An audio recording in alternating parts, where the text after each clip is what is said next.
पहले तो वो तय कर लें, वो और उनके चिंटू तय कर लें, है ना। क्योंकि मैंने तो ना आज तक इस्तीफा दिया पार्टी से, ना मुझे किसी ने निकाला, और मैं तो यहाँ कार्यक्रम करने आया था। आपने बाइट में अचानक पूछ लिया तो मैंने एक बात कह दी कि पहले वो तय करें कि कांग्रेस या बीजेपी किसी की ओर से। भाई, जो पार्टी मैंने बनाई, जिस संगठन का मैंने निर्माण किया, हम सब ने निर्माण किया, अगर वो किसी प्रदेश को देश से अलग करने की साजिश रचे, वो आदमी अगर निश्चितता का काम करे। और जो ये कह रहे हैं कि मैंने नहीं कहा था, मेरा पिछला वीडियो देखें, मैंने 3 साल पहले बात कही थी नहीं कही थी। उस समय मेरे गंभीर जो मतभेद हुए थे किस लिए हुए थे, पंजाब में मेरे खिलाफ दुष्प्रचार क्यों करवाया गया था, मुझे पंजाब क्यों नहीं भेजा गया था, जो कि मैंने गाना लिखा था उस टाइम, पंजाब में वायरल हुआ था। तो मेरा तो किसी राजनीति से कोई संबंध है नहीं, कोई मतलब नहीं है। कोई हारे जीते, भाजपा जीते, कांग्रेस जीते, अकाली जीते, आम आदमी पार्टी जीते, मेरा कोई मतलब नहीं है।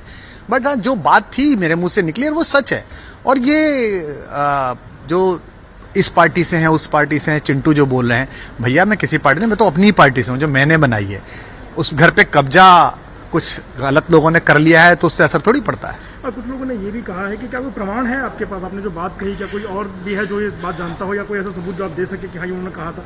वो उस आत्ममुग्ध इंसान के कुछ चिंटू बोल रहे हैं जो हमारे खून पसीने से बनी हुई सरकारों के बाद आए हैं, है ना, मलाई चाटने। उन चिंटुओं से कहना अपने आका को भेजो, अगर औकात है ना तो आए सामान लेके, मैं भी सामान लेके आता हूं। इस देश को पता चले कि तुम क्या कहते थे, क्या सुनते थे, तुम्हारे मैसेज क्या है, तुमने बोला क्या है, पता तो चले इस देश को। आ जाए एक दिन। क्या है, मैं चिंटू विंटू के चक्कर नहीं करता। लीगल नोटिस की बत्ती बनाए, वो जिसको देना उसको दें। मानहानि किसकी हुई? जिसकी मानहानि होनी चाहिए उसका तो मान ही नहीं है। वो आए ना, वो आए अदालत में मानहानि के लिए। वो जिसका चिंटू वो है, वो आका मानहानि लेके आए अदालत में, तो मैं अदालत में दिखाऊंगा कि मानहानि किसे कहते हैं, पता चल जाएगी दोनों को।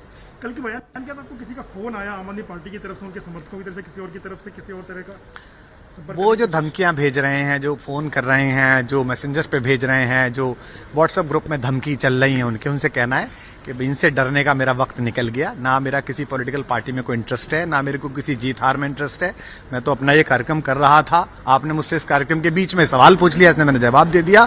मैं उनकी धमकी से डरने वाला नहीं, और ऐसे लोगों की धमकी से क्या डरना जो लोगों पे आरोप लगा के बाद में माफी मांग लेते हो। मजीठिया से लेके स्वर्गीय श्री अरुण जेटली तक, जिन जिन के फर्जी कागज हमारे सामने लहराए थे उसने कि भाई इस पे बोल, इस पे बोल, इस पे बोल, आगे जा, हम बोल गए मूर्खों की तरह, और बाद में चुपके से भाई साहब मैं माफी मांगता हूं, माफी मांगता हूं।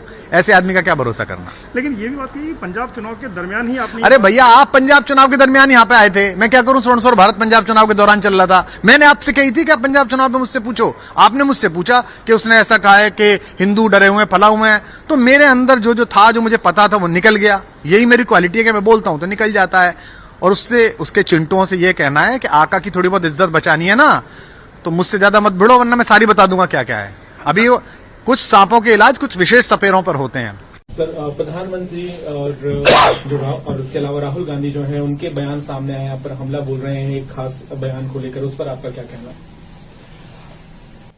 ये जैसा मैंने कहा कि ये सारे इकट्ठे हो गए हैं। ये मोदी जी, प्रियंका गांधी, राहुल गांधी, चन्नी साहब, सुखबीर बादल, कैप्टन अमरिंदर, सिद्धू, ये सारे इकट्ठे हो गए हैं। और सारे ये क्या कह रहे हैं, पिछले कुछ दिनों से मैं देख रहा हूं, ये क्या आरोप लगा रहे हैं। ये कह रहे हैं कि पिछले 10 साल से केजरीवाल देश के 2 टुकड़े करने का एक प्लान बना रहा है, षड्यंत्र बना रहा है कि देश के 2 टुकड़े करेंगे और उसमें से एक टुकड़े का प्रधानमंत्री मैं बन जाऊंगा। मतलब ये तो कॉमेडी है, ये तो हंसने वाली बात है। ये हो सकता है क्या? 10 साल से केजरीवाल एक प्लान बना रहा है कि देश के 2 टुकड़े करूंगा और मैं उसमें से एक का प्रधानमंत्री बन जाऊंगा।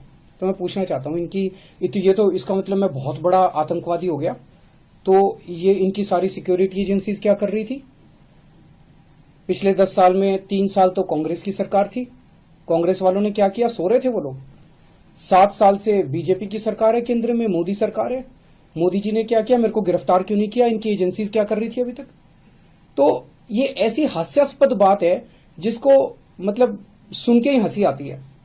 और शायद मैं दुनिया का सबसे स्वीट आतंकवादी होऊंगा जो लोगों के लिए अस्पताल बनवाता है, लोगों के लिए स्कूल बनवाता है, बुजुर्गों को तीर्थ यात्रा पे भेजता है।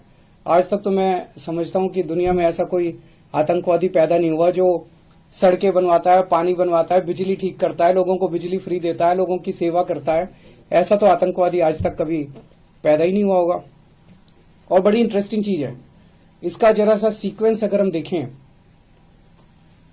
राहुल गांधी जी ने सबसे पहले ये आरोप लगाए मेरे ऊपर, अगले दिन प्रधानमंत्री जी ने वही भाषा इस्तेमाल की जो राहुल गांधी ने इस्तेमाल की, अगले दिन प्रियंका गांधी ने वही भाषा इस्तेमाल की, अगले दिन सुखबीर बादल ने वही भाषा इस्तेमाल की।